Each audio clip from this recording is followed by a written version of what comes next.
안녕하세요. 이렇게 채널로 인사드리게 되다니 감개무량하네요. 반갑습니다.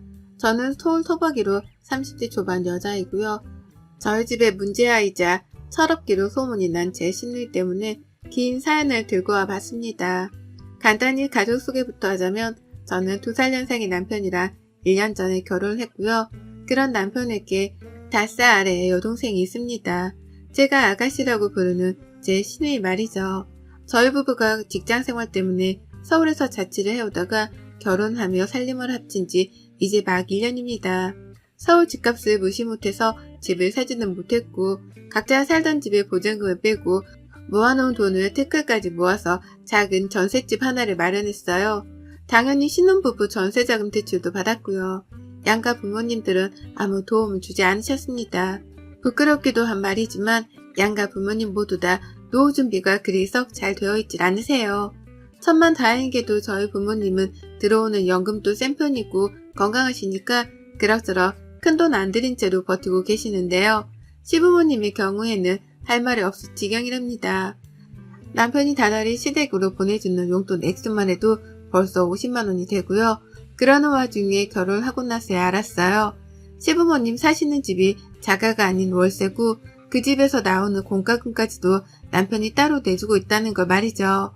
저도 저희 부모님이 그리 잘 사시는 분들이 아니셔서 할 말은 없는 처지지만 이건 정말 너무하다 싶더라고요. 공과금이며 월 50만원이란 용돈이며 그 돈이 저희 부부한테 절대로 적은 돈이 아니었으니까요.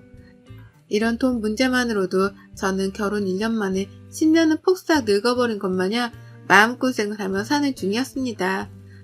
제가 부부 대표로 생활비 관리를 하는 입장이었는데요. 매번 시댁으로 빠져나가는 돈이 한 문큼이다 보니 한숨이 절로 나오고 덩달아 마음고생을 할 수밖에 없었던 거죠.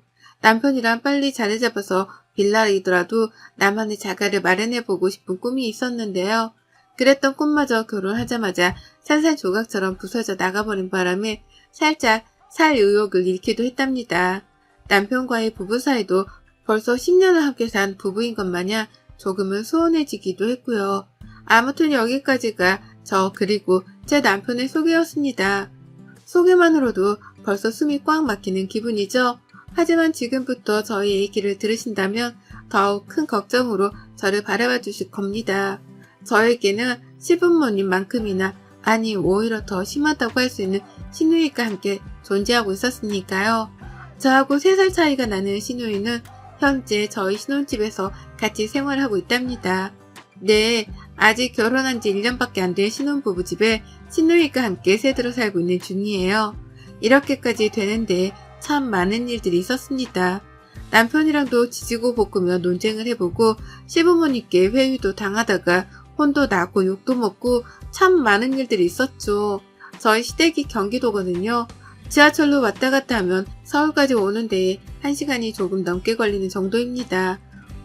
왕복으로는 2시간이 넘을 테고요.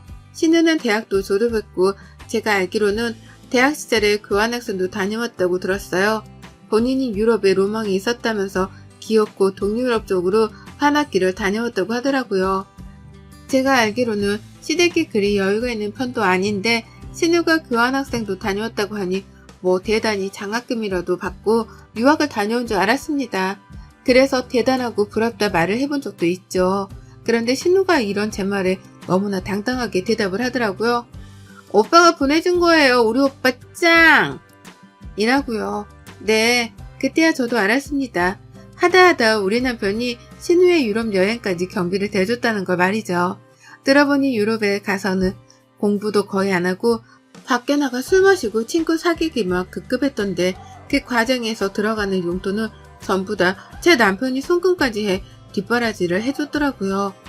그렇게 오빠 등골을 뽑아먹었으면 뭐라도 하는 게 있어야 할 텐데 신우는 대학을 졸업하고 한동안 모직 생활을 전전하다가 이제서야 겨우 아르바이트를 시작했답니다. 그것도 서울에서 말이에요. 직장을 서울에서 다니는 거라면 취직이 된 거니까 당연히 서울로 출퇴근을 하는 것에 이해를 했을 겁니다. 요즘같이 취직이 힘든 시기에 당연히 그렇게라도 출퇴근을 하는 게 맞다 생각하는 저였어요. 하지만 신우는 회사가 아닌 아르바이트, 그것도 파트타임으로 일을 하는 아르바이트를 굳이 서울에서 찾아내고는 서울로 출퇴근하기 시작했답니다. 왜냐고요? 중고등학교 동창들이 사는 자기 동네에서는 아르바이트를 하는 모습을 보이고 싶지 않고 들키면 쪽이 팔리니까 싫다고 말이에요. 그래서 최대한 친구들을 만나지 않아도 되는 땅 넓은 서울로 와서는 아르바이트를 하겠다는 거예요. 그래서 월 100만 원도 받지를 못하는 처지면서 교통비 그리고 이동 시간으로만 벌써 2시간을 잡아먹기로 한 거고요. 이것만으로도 제 상식선에서는 이해를 할 수 없었습니다. 취업 준비생이라면 시간이 가장 금 같을 것이고 그렇다면 더더욱 가까운 동네에서 아르바이트를 하며 취업 준비를 하는데 열을 올려야 하는 게 보통이잖아요. 그런데 우리 아가씨는 죽어도 그렇게는 못한다며 서울행을 고집하더라고요.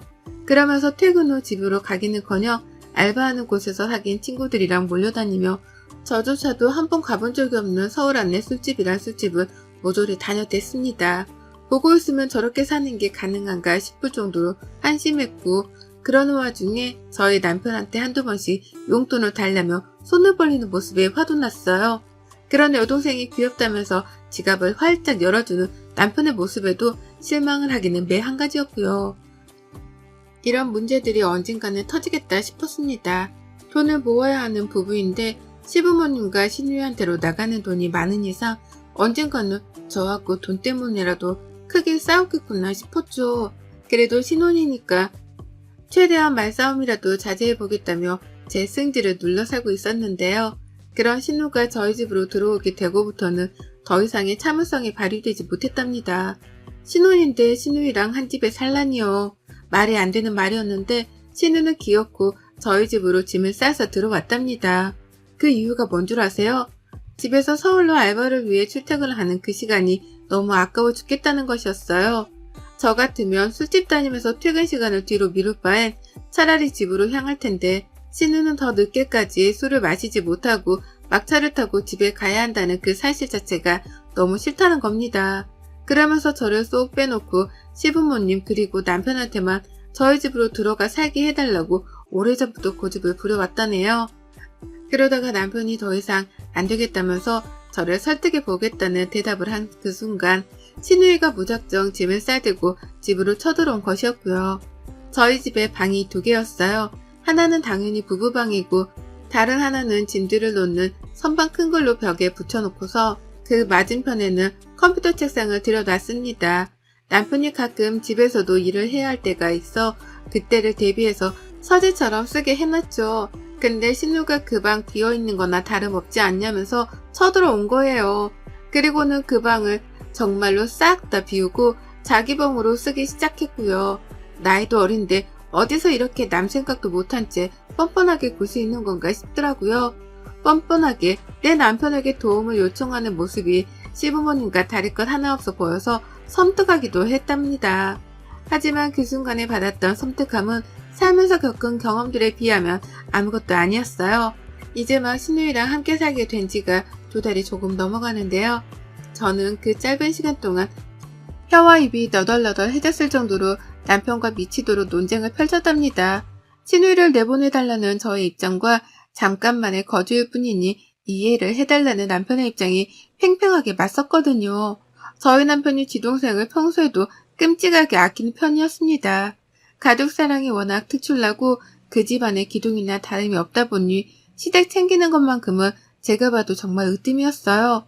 하지만 그렇다고 해서 남편이 제게 좋은 남편인 것은 절대로 아니었습니다. 시부모님 용돈 그리고 시누이 용돈으로 나가는 돈만 하더라도 한두 푼이 아니었는데 이제는 꽁으로 시누이까지 한 집에서 재우며 먹여 살려 한다는 생각하니 뒷골이 다 땡길 지경이었어요. 그래서 내 보내달라고 설득하고 화를 내며 별짓을 다 해도 안 되겠다 싶던 때에 타협을 하고자 했어요. 시누이한테 최소한의 월세라도 받아내야겠다 싶었던 거죠. 하지만 남편은 한결같더라고요. 어떻게 내가 오빠가 돼서는 내 여동생한테 월세를 내라고 하냐? 그냥 잠만 얹혀서 사는 것뿐인데 라고 하면서 오히려 저를 이해하지 못했답니다. 잠만 자는 걸로 생각을 하더라고요. 집에 들어와 살면서 먼저 나서서 밥을 해준 적도 없고 그렇다고 청소를 해준 적도 없고 하다못해 세수를 하고 세면대 주변으로 튄 물기를 단 한 번도 닦아낸 적이 없는 신우였는데도 말이죠.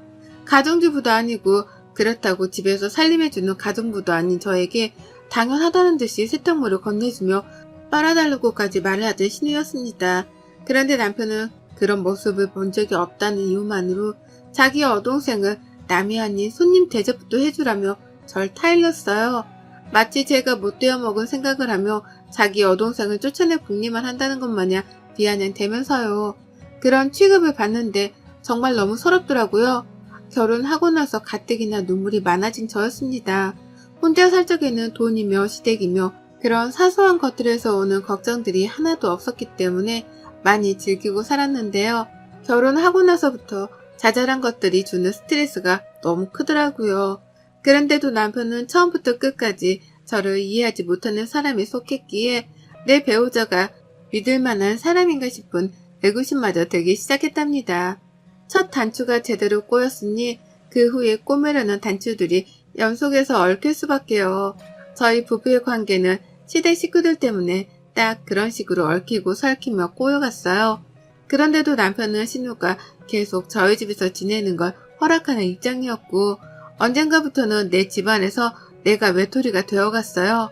퇴근하는 길도 재밌지가 않고 집에 있어도 신우를 보면 괜히 화가 차오르더라고요.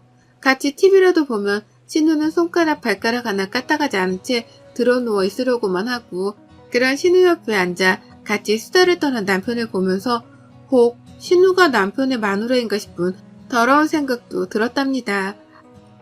그 사이 배가 고프다며 결국 먼저 나서서 부엌으로 들어가야 했던 건 저였고 제 손으로 밥을 차려내고 나서야 신우이는 소파에서 엉덩이를 떼고 일어섰어요. 꼬울의 배는 고픈지 제가 해주는 밥을 지금껏 단 한 번도 거른 적이 없었답니다. 그런데 이보다 더 큰 문제가 또 있었어요. 바로 신우이의 그 성질머리가 대체로 늘 고약스럽고 변덕이 심하단 거였죠. 잘 지낼 때는 이렇게 조용히 지내긴 했으나 신우가 술을 왕창 마시고 들어온다거나 밖에서 무슨 안 좋은 일이라도 있는 날에는 그 히스테리를 집에서 부리느라 난리였습니다. 남의 집에 얹혀 사는 주제에 지 승질머리를 다 부려가면서 한 번은 제게 소리를 지르더라고요. 아, 내 방에 들어왔었어요? 라고 하면서요. 저는 그 당시 애도 안 낳았는데 제가 무슨 사춘기 자식이라도 키우는 줄 알았습니다. 내 집이고 내 방이기도 한 신우 방에 들어가서 청소기 하나 민 걸 가지고는 의자 방향이 달라 보인다면서 제게 따져 묻더라고요. 왜 남의 방에 함부로 들어가냐면서요.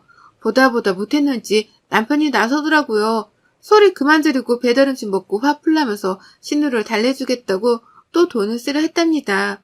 그러면 신우는 대화가 안 통한다며 자기 혼자 더 소리를 지르다 획 하고 집을 나가버렸어요.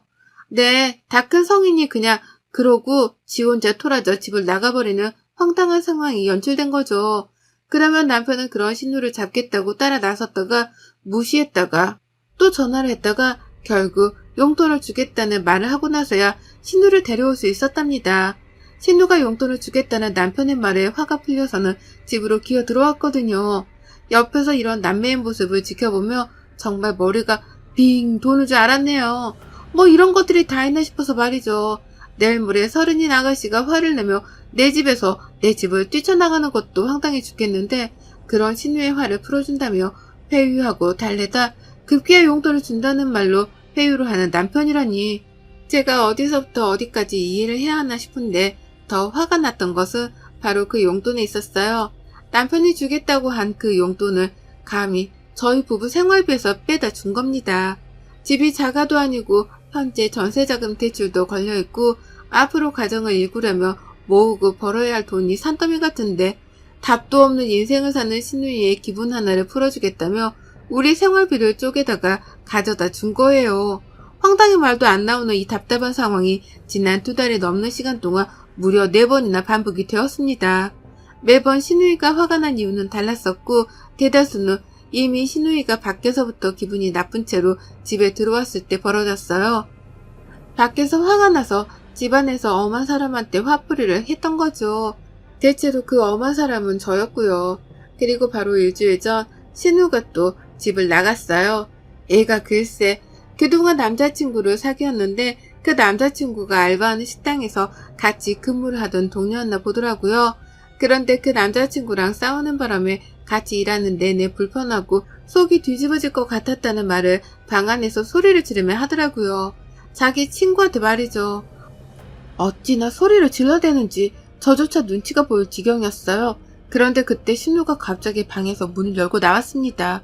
방문 여는 소리가 너무 갑작스러워 제가 부엌에서 뒤돌아 정수기 물을 뜯어 말고 깜짝 놀라서 그만 컵을 떨어뜨리고 말았어요.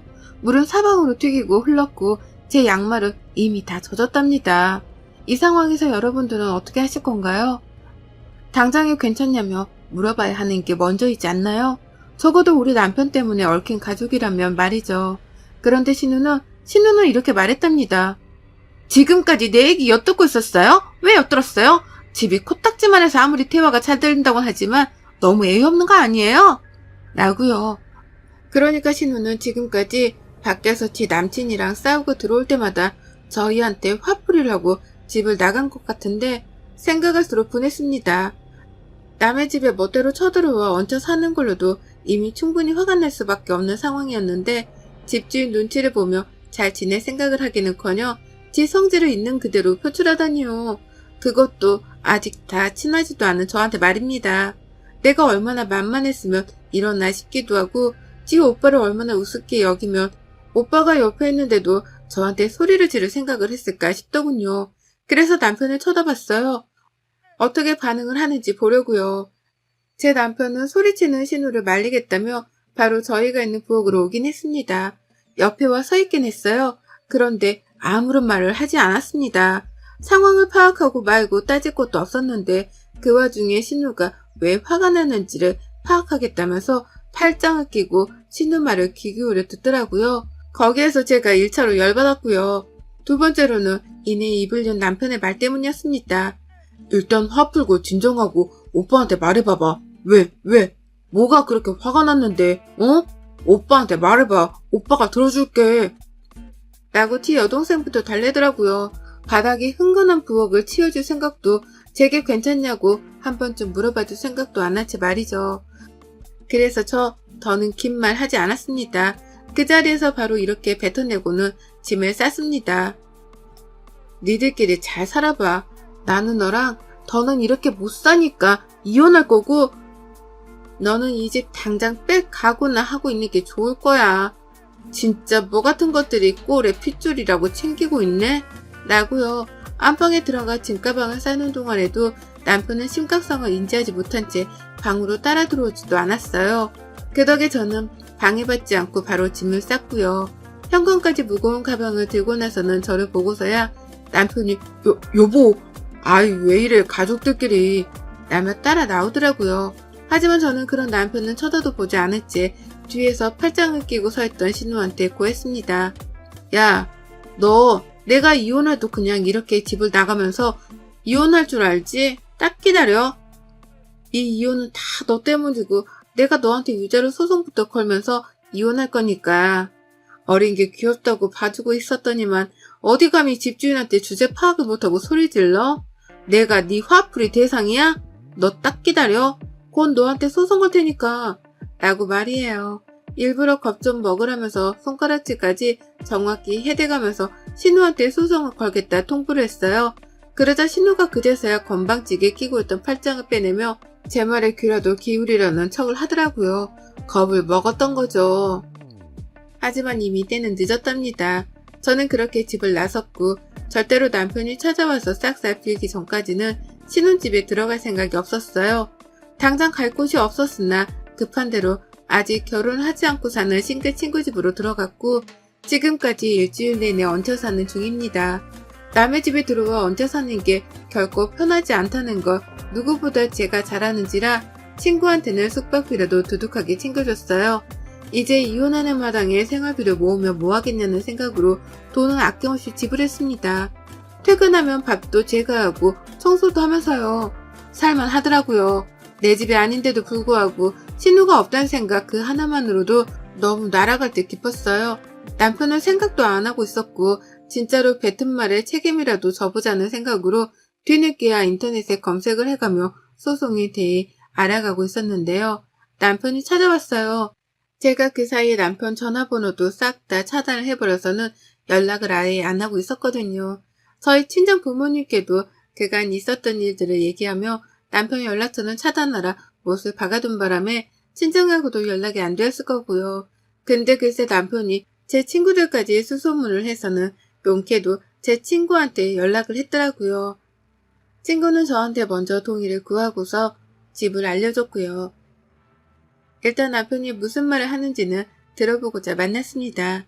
집 앞에 왔길래 근처 카페로 가서 같이 이혼에 대해 재차 얘기를 나눠보려 했는데요. 남편이 첫 대화를 시작도 하기 전에 자리에서 일어나 제 옆으로 와 무조건 잘못했다며 제게 용서를 구했습니다. 개과천선도 이런 개과천선이 따로 없었네요. 늘 무관심하던 남편이 먼저 사과를 하다니 무슨 일이 있었구나 싶더라고요. 그래서 들어보니 제가 집을 나선 동안 난리도 아니었더라고요. 글쎄 신우가 제 입에서 나온 소송 얘기에 겁을 먹고는 그날 바로 집을 나가버렸다는 거예요. 저한테 한 번만 봐달라는 장문의 편지까지 남기고는 말이에요. 한마디로 뭣도 없는 애가 나대다가 집안에서 저한테 한 방을 먹고서는 지레 쫄아서 집으로 도망을 친 것이었죠. 사회생활을 제대로 해보지도 못한 상황에서 소송이라는 건 생각보다 크게 다가왔을 테니까요. 그 바람에 남편은 제가 집을 나간 그 순간부터 여동생이 집을 나갔으니 돌아와 달라고 불러낼 참이었는데 아무리 연락을 해봐도 연락이 닿지 않아 일주일 내내 애를 태웠다네요. 그러면서 자기 혼자 집에서 생활하며 밥때가 되어 밥을 차려 먹으라는데 제 생각이 너무 낮다고 하는 겁니다.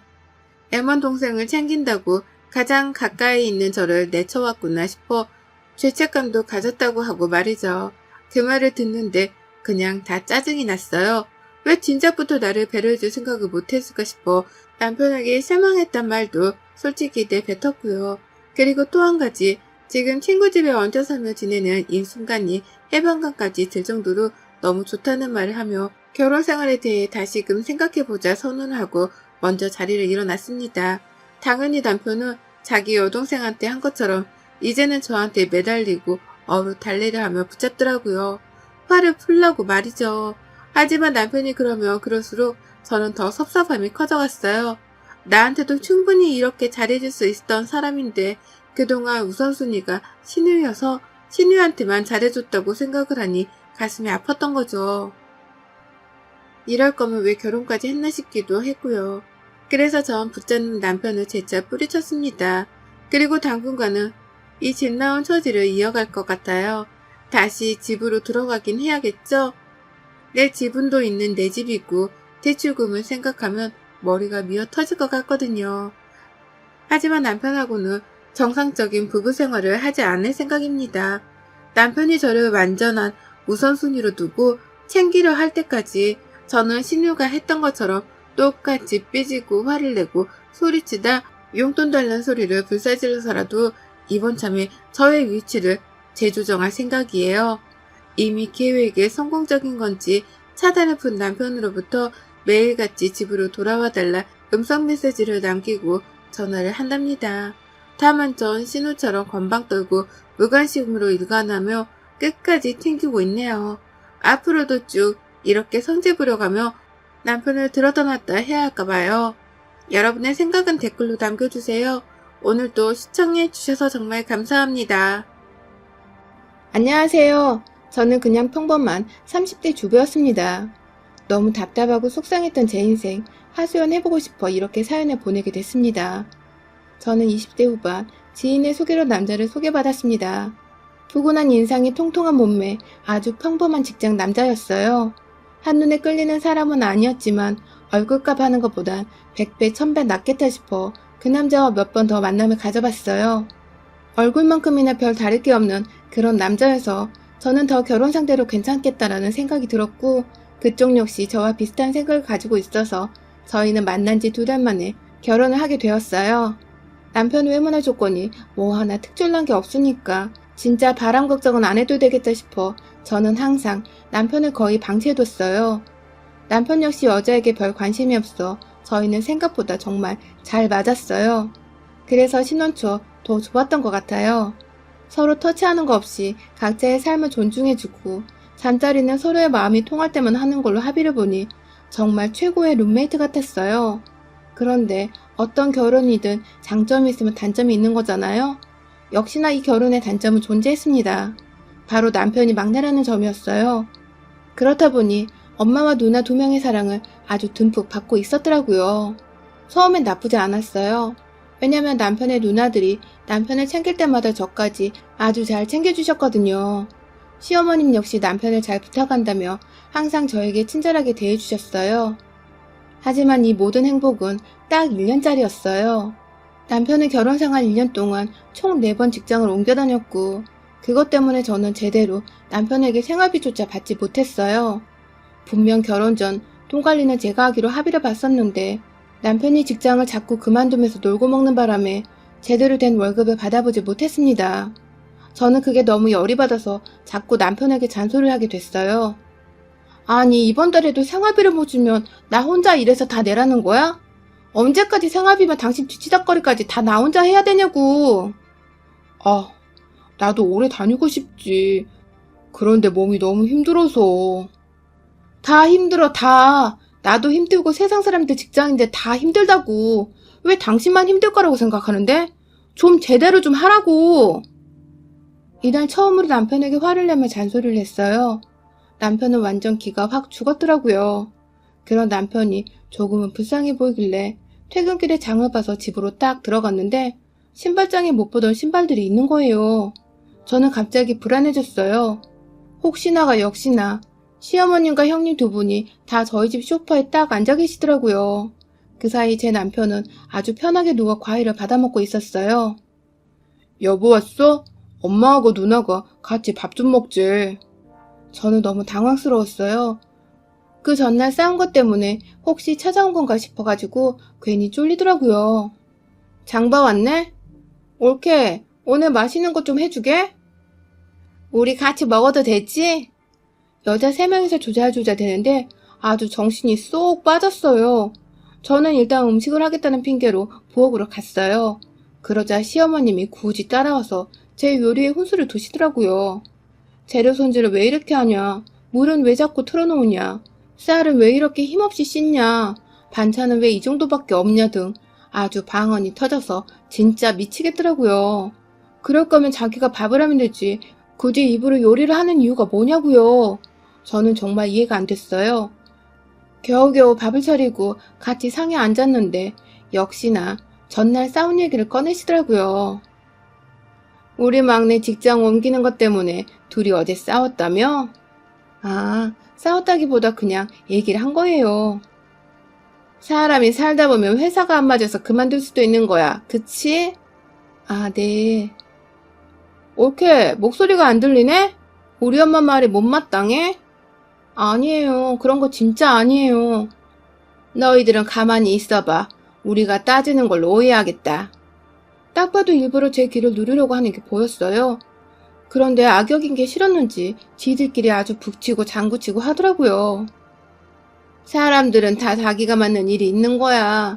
우리 막내는 아직 자기한테 딱 맞는 일을 못 찾아서 이것저것 경험해 보는 거고. 그럼 아내 된 도리로서 네가 이해해주고 또 보듬어주면서 내조려야지. 그 몇 푼 안 되는 푼돈으로 자꾸 눈치를 주려고 하지 마라. 알겠지 아가? 시어머니는 말을 조곤조곤 하는 것 같았지만 대답을 안 하면 죽을 것 같은 눈빛으로 저를 째려보고 있었어요. 그때부터 저는 제대로 눈밖에 났고 틈만 나면 트집을 잡혔습니다. 진짜 억울하더라고요. 제가 잘못하고 있는 게 아니라 남편이 잘못인데 자꾸 저만 당하니까 정말 속상했어요. 남편은 이 일을 계기로 일을 더 이상 구하지 않았어요. 제 눈치를 보는 건지 안 보는 건지 일부러 시어머님을 매일 저희 집으로 불러왔습니다. 진짜 환장하겠더라고요. 식비는 몇 배로 늘었지 교통비까지 챙겨드리고 용돈까지 드려야 하니까 진짜 저는 여윳돈이 하나도 없었어요. 그래서 저는 어머님이 시댁으로 가신 그날 밤에 남편에게 말을 했어요. 어머님 좀 그만 오시게 하면 안 될까? 왜? 완전 정색을 하고선 핸드폰을 드는 남편. 딱 봐도 제가 뭐라 하면 전화를 할 것 같은 느낌이 들었어요. 그래서 저는 바로 핸드폰을 뺏고선 말했어요. 진짜 언제까지 나 이렇게 살아야 되냐고. 힘들어. 진짜 당신은 일도 안 하면서 먹을 거나 축내고 앉아있고 거기에 시어머님이랑 형님들 오시면 식비는 몇십 배라고. 내 입장 좀 생각해야지. 왜 당신 입장만 생각하냐고. 제가 돈으로도 너무 힘들고 시댁 식구들이 오면 쉬지도 못해서 정말 너무 힘들다고 말하니까 그제서야 고개를 끄덕이더라고요. 그래서 저는 잘 알아들었나 보다 생각했었는데 아니었어요. 그 인간 몸뚱아리만 둔한 게 아니라 눈치랑 뇌도 둔하더라고요. 제가 퇴근하고 돌아왔는데 역시나 소파에 나란히 그 넷이 앉아있었고 거기에 남편은 저에게 말했어요. 엄마랑 누나도 없다고 생각해. 그냥 나 보러 온 거니까 편하게 쉬어. 아니, 저렇게 말하면 제가 어떻게 되냐고요. 그 말을 들은 시어머니가 형님들은 저에게 물었어요. 우리가 오는 게 불편하냐? 옳게, 설마 우리가 오는 것 때문에 막내한테 뭐라 했어?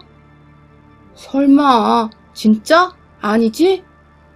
그 세 사람이 앉아서 저를 보고 따져묻는데 진짜 머리가 어지러지고 속이 울렁거리더라고요. 진짜 그 누가 그 자리에 섰어도 저와 같은 기분이었을 거예요. 여자 새세기는 정말 너무 셌습니다. 그렇게 저는 또 쩔쩔매면서 아니라고 그런 말뜻이 아니었다고 변명을 하고 또 아부를 떨었어요. 그 후 세 사람은 일주일에 5번씩 저희 집에서 살았고 저는 두 손 두 발 다 들어버렸어요. 그러다 진짜 제가 장염으로 집에서 알아 누운 적이 있었는데 그때 진짜 제대로 일이 터졌어요. 아파서 자고 있는 거 뻔히 하면서 TV 볼륨을 미친 듯이 키워놓고 아주 떠들면서 놀고 있는 거예요. 그래서 저는 남편에게 전화를 해서 잠깐 방으로 와달라고 말했어요. 남편은 방에 들어와서 해맑게 웃으면서 왜? 그러더라고요. 저는 진짜 열받았는데 최대한 참으면서 부탁했어요. 나 너무 아파서 그러는데 약이랑 물 좀, 그리고 TV 볼륨 좀 낮춰줘. 잠을 못 자겠어. 남편은 알겠다면서 거슬러 나가 큰 소리로 말했어요. 혜준이가 시끄럽다고 TV 끄라는데? 저는 진짜 시겁했어요. 아니 무슨 말을 저렇게 하냐고요. 사람 오해하게. 그 말에 둘째 형님이 방으로 들어와서 저한테 옳게 우리가 시끄러워? 아픈 게 뭐가 대수라고 시어머니한테 시끄럽다고 말을 해? 미쳤어? 아파서 머리가 어떻게 된 거 아니야? 형님, 저는 그렇게 말한 게 아니라 볼륨을 조금만 낮춰달라고 말한 거였어요. 그게 그 말이지. 진짜 어이없어. 뭐 죽을 병이라도 걸렸어? 정신 좀 똑바로 차려. 싸가지 없는 소리 하지 말고. 안 그래도 아파 죽겠는데 너무 서러웠어요. 그렇게 혼자 이불을 뒤집어 쓰고 울다가 지쳐 잠들었는데 좀 이따 깨어보니 집에 아무도 없더라고요. 그래서 다행이다 싶었는데 조금 있다 다시 그 네 사람이 돌아왔어요. 아주 고기 냄새를 풀풀 풍기면서 시끄럽게 들어오는데 남편 손에 제 지갑에 들려있는 거예요. 저는 황급히 핸드폰을 확인해봤더니 거의 30만원어치 소고기를 잡수고 왔더라고요. 그 와중에 눈치 없는 시어머니와 형님들은 저에게 오케이 땡큐 잘 먹었어 라고 말하며 소파에 앉았어요. 남편은 아주 싱글벙글 저에게 윙크까지 하더라고요. 저는 그 모습에 꼭지가 제대로 돌아버렸어요. 그래서 남편의 손목을 잡고 안방으로 들어가 문을 잠갔어요. 그리고 막 따지기 시작했습니다. 그동안 받은 서러움과 지금 당장 쓴 그 돈이 얼마나 힘들게 번 내 돈인지 아냐고 막 따졌어요.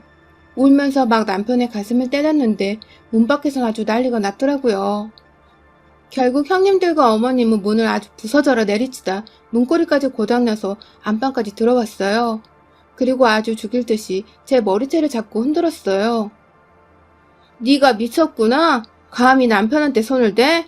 네 남편이기 전에 내 동생이야. 둘째가 먼저 제 머리채를 잡고 첫째가 와서 제 뺨을 때렸어요. 옳게, 우리가 진짜 그동안 참아주니까 아주 만만해서 미치겠어? 왜 이렇게 기어오르지? 저는 진짜 참을 만큼 참았다 싶어 두 여자의 머리채를 동시에 잡고 반격을 했어요. 그러자 시어머님이 제 등짝을 마구 갈겼어요. 결국 저는 바닥에 나뒹굴었고 서럽게 울었어요. 4대 1은 정말 힘들더라고요. 아니 불가능하잖아요. 결국 저는 그날 그 사람들한테 무릎까지 꿇렸고 남편에게 잘못했다고 빌어야 했습니다. 진짜 제가 뭘 잘못했는지도 모르겠는데 그 사람들이 사과를 시키니까 어쩔 수 없이 빌어야만 했어요. 진짜 너무 속상하고 분하고 너무 열받는데 어떻게 할 수가 없었어요. 그렇게 그날이 지나고 저는 친정에 가서 울며 그동안 있었던 일들을 모두 다 사실대로 말했습니다. 저희 부모님과 여동생은 아주 난리가 났어요. 부모님은 당장 이혼하라면서 저한테 불같이 화를 내셨어요. 절대 그거 안 바뀐다고, 그런 놈한테 이용당하지 말고 당장 이혼하라고, 그리고 이혼을 할 때 하더라도 복수는 하고 이혼하라며 저희 집으로 다 같이 향했습니다. 저희가 도착했을 때 역시나 그 사람들은 소파에서 TV를 보고 있더라고요. 저희 부모님과 여동생은 안녕하시냐면 자연스럽게 그들을 밀치고 소파에 다리를 한껏 벌리고 앉아버렸어요. 시어머님과 형님들은 아주 구석으로 밀려났고 남편은 멍한 표정으로 저를 쳐다봤어요. 저는 외면했고 남편은 땀을 흘리기 시작했어요. 시댁 식구들은 아주 눈치를 보면서 서로 눈빛 교환만 줄장 하더라고요. 냉랭한 분위기에 저희 아빠는 남편에게 말했어요. 자네는 장인어른 장모님 왔는데 음료도 안 내오나? 아버님 죄송합니다. 남편은 황급히 냉장고를 열어 냉장고를 살피는데 지네들이 다 처마시고 처먹어서 남아있는 게 없더라고요. 그러면서 저를 쳐다보는데 제가 입모양으로 어쩌라고 라고 말했어요. 쭈뼛쭈뼛 대면서 거슬러 오더니 장인어른 마실 게 없는데.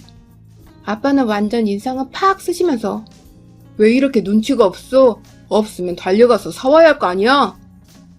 네 장인어른. 말하고 나가려고 신발을 신었어요.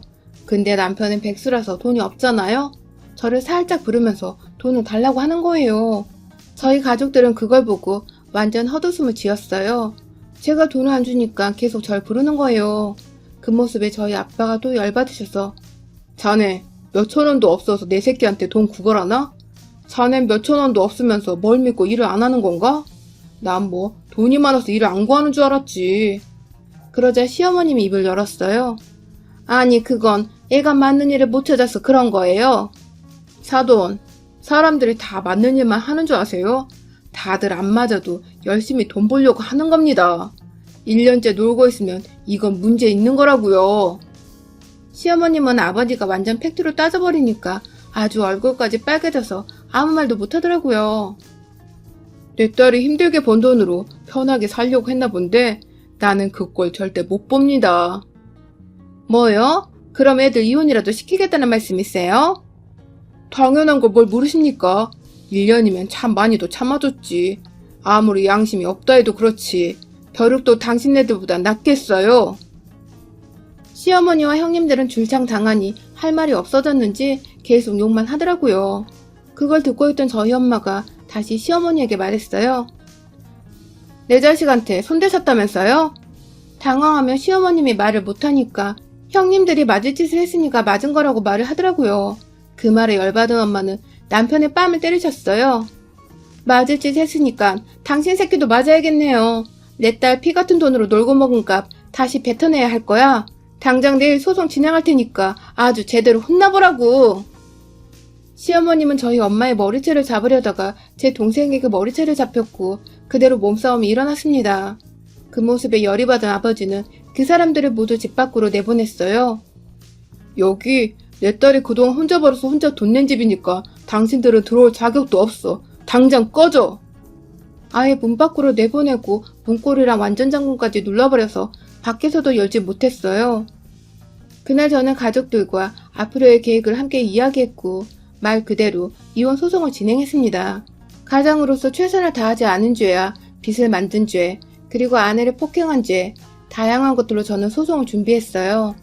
남편은 진짜 저한테 딱 한 번 빼고 돈을 준 적이 단 한 번도 없었거든요. 그걸로도 이미 이혼 사유가 됐었기 때문에 소송이 어렵진 않았어요.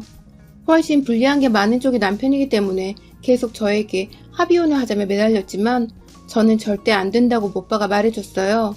그러자 남편은 무릎까지 꿇고 빌더라고요. 첫째 누나는 이혼할 때 돈도 제대로 못 받고 나와서 한 푼도 없고 둘째 누나는 알잖아. 돈 개념 없이 명품 사들이는 거. 거기에 사기까지 당해서 우리 집 진짜 개털이란 말이야. 왜? 네 엄마 있잖아. 나 괴롭힐 때 이용한 네 엄마. 엄마가 돈이 어딨냐? 지금 사는 것도 전세라 이것마저 없으면 우리 진짜 길바닥에서 살아야 돼. 진짜 잘못했어 여보. 내가 잘못했어. 진짜 너무 웃겼어요. 애초에 남편은 저에게 거짓말을 했더라고요. 그렇게 좋은 집은 아니었지만 그래도 그 집이 자기네 거라고 엄마가 나중에 자기한테 물려줄 집이라고 자랑하더니 가진 게 없어서 있는 척 하고 싶어 거짓말을 한 거였대요. 완전 막장도 이런 막장이 없었어요. 저는 더 용서할 수가 없어서 절대 합의혼은 없다고 말했습니다. 그러자 시어머님이 저한테 찾아와서 따지더라고요. 꼭 이렇게 해야겠냐고. 자기네들 입장에선 충분히 뭐라고 할 수 있는 건데 왜 이런 거 가지고 이혼을 하자며 적반하장으로 나오더라고요. 그걸 동생이 보고 엄마한테 일러서 집에 있던 엄마가 물을 한 바가지 가지고 나와 시어머니에게 부어버렸습니다. 제대로 물사다기를 맞은 시어머님은 아주 날뛰었고 저희 엄만 한 바가지 더 줄까요? 여기가 어디라고 뻔뻔하게 찾아와? 진짜 얼굴이 몇 개예요? 아 됐고 또 찾아와 봐요. 그땐 물바가지로 안 끝날 테니까. 엄만 제 손을 잡고 집으로 들어갔어요. 어디 다친 곳 없냐면서 저를 안아주시는데 저는 진짜 너무 웃긴데 눈물이 나서 엉엉 울면서 웃었어요. 그런 일들이 생긴 후에 저희는 결국 이혼을 했습니다. 남편은 결국 저에게 위자료를 줘야 했고 재산 역시 공동재산이 없어 나눌 것도 없었습니다. 남편은 또 백수의 빚까지 늘어버렸어요. 결국 진짜 전세금까지 빼서 저에게 줘야만 했고 그들은 첫째네 월세방에서 지낸다고 하더라고요. 그렇게 이혼을 하고 7개월쯤 지나서였나? 남편이 취업이 안 된다며 돈 좀 빌려달라고 저에게 찾아왔다가 아빠한테 걸려서 진짜 제대로 두들겨 맞고 도망갔어요. 그 후로 그림자도 안 비추더라고요. 진짜 이 얘기 누구한테 제대로 해본 적이 없어서 어떻게 보면 속 시원하게 복수하고 끝낸 일이지만 제대로 사람을 보지 못한 제가 너무 원망스러워 힘든 시간을 보냈어요. 한편으론 다행이고 경험이라 생각을 했지만 한편으론 누구를 원망할 수 없어 우울감이 심해져 한동안 가족들 몰래 술로 밤을 지새우곤 했어요. 그러다 안 되겠다 싶어 상담 치료를 받게 되었고 주변인들에게 털어버리면 좋다는 선생님 말에 저는 이렇게 용기 내어 사연을 보내게 됐습니다. 거의 다 잊었지만 그래도 제 자신을 원망하는 마음이 아직 조금 남아있어서 그걸 다 풀어보고 싶어요. 큰 사건을 겪음으로써 한 단계 성장한 거라고. 지금 다 털어버렸으니까 저는 앞으로 더 행복하고 즐겁게 살 거예요. 여러분들도 저처럼 힘든 일이 있으시면 이런 방법으로라도 털어보세요. 저도 쓰고 나니 한결 가벼워지네요. 마지막으로 저도 한마디만 하고 끝내볼게요. 이 벌레만도 못한 전남편과 그 가족들아, 이제 기생충처럼 살지 말고 사람처럼 똑바로 살아라. 여러분의 생각은 댓글로 남겨주세요. 오늘도 시청해주셔서 정말 감사합니다.